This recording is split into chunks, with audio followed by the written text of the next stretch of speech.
Welcome to Hanging Out with Robert, that's me. This video is composed of things that I tinkered with throughout the day. For step-by-step detailed instructions of those tasks, you can click on the links in the comment section below. This video should contain tips and tricks of things that I've learned throughout the year. Now, I only plan on leaving this video posted for about 30 days. I hope you enjoy it. Thank you very much for watching. Before we get started, I want to thank and give a shout out to a few of my new Patreon members, Sebastian, James, and Jay. Thanks for your continued support and your commitment to my channel. I also want to thank a few people that made PayPal donations.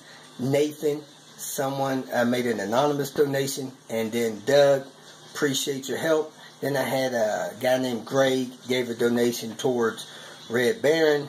I'm still collecting parts to put Red Barron back together. A couple of things I hope to do on the channel here in the near future is one, start to share with you about recalls that I learned about. That would probably be helpful to some people. And I also want to share questions that I get that I think are worth sharing. Each week, just kind of share those questions and answers with you guys. I think that'd be nice. And I just want to, again, thank those of you that support me through Patreon and that. I was able to purchase a subscription through Adobe, their Premiere software. Helped me edit videos. I was one of my viewers were allowing me to use their account to do some of that editing, and it just, you know, was a little bit problematic. When they would sign in, it would kick me out, stuff like that. Now I have my own account, so thanks a lot for your support. Good Lord! Just left my machine shop, found my invoice, price of my tools, manufactured costs went up 25% with the new owner. Goodness, maybe a little more than 25%. I had to back it out and see, but anyway, that raised my bill, man, about 50%. More than I was expecting because of the amount of units I got. So, gotta adjust the prices on the website, man. Get this stuff while it's cheap. Because when it goes up, there ain't nothing I can do but pass on the cost. Had a comment about my unorthodox method of selling. And not the first time I've done things a little different than other people when it comes to selling something. It's just, you know, you live, you learn, you experience. Hey, you got to do what you got to do. And I understand that there's people that's not going to like it, and they'll go the other way, and that's fine too. We don't see eye to eye to things. Everybody does stuff a little different.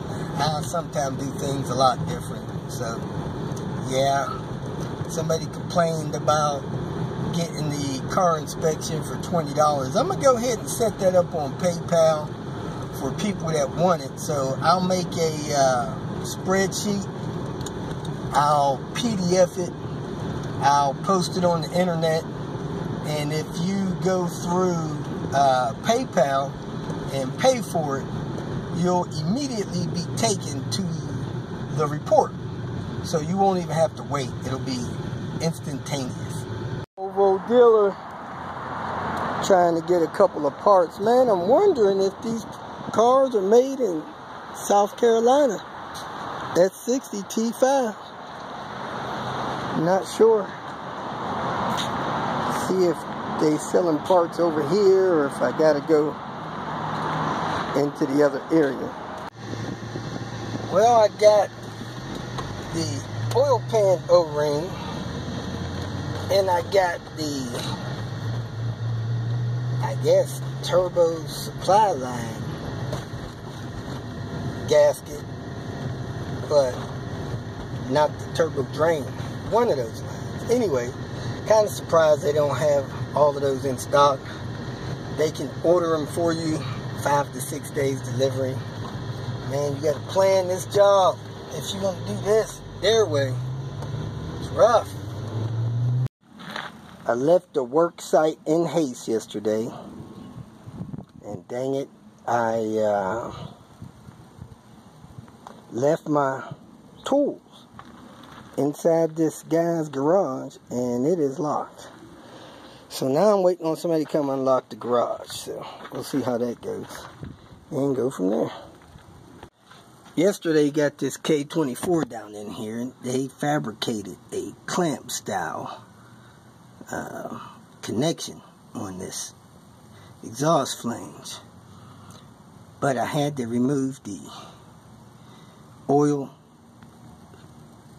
return and the oil supply to get it in there. Found an extra exhaust manifold washer, so I'm trying to make sure that all of the bolts that I put in have their washers. It looks like that one has its washer. That one has its washer. The one there, can't really tell if that one has a washer. Yep, both of those have it. Can't tell. Yep, both of those have it. That one has it.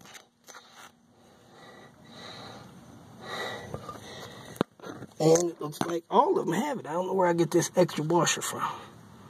Maybe from something else. I'm trying to see how far over it goes. But say my buddy over there at his shop. I mean, after you put a couple bends in it, it won't be too long. Yeah, well, my buddy at his shop too. If we had to cut it, he could probably, you know, cut it somewhere here and put a hose and get that on there. Well, like you don't. I don't want that to pop off. Yeah, you don't want the hose to pop off like it happened to my buddy. He the one told me. He said, yeah, he blew his engine.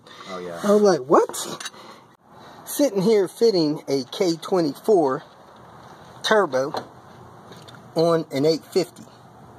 Little bit of a tight fit. Had to take off the lower coolant line, the oil return, and the oil send.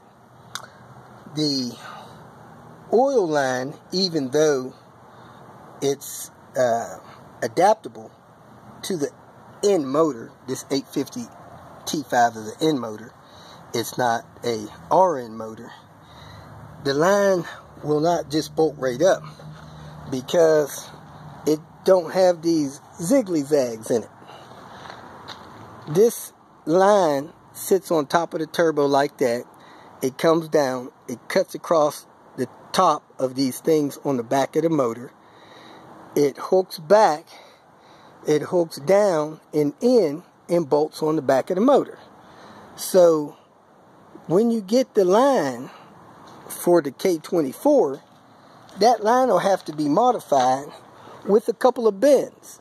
So you need a tube bender, or you need to heat it up when you bend it. Because if you just try to bend it, it's going to break the line. That's just the way life is.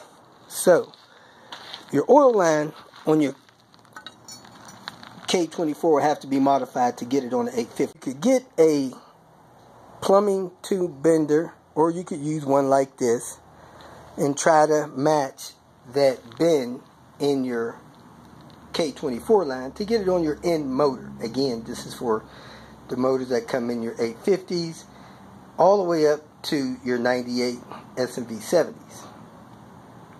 Then you'll bend your coolant line a little bit to get it closer to hook up your coolant.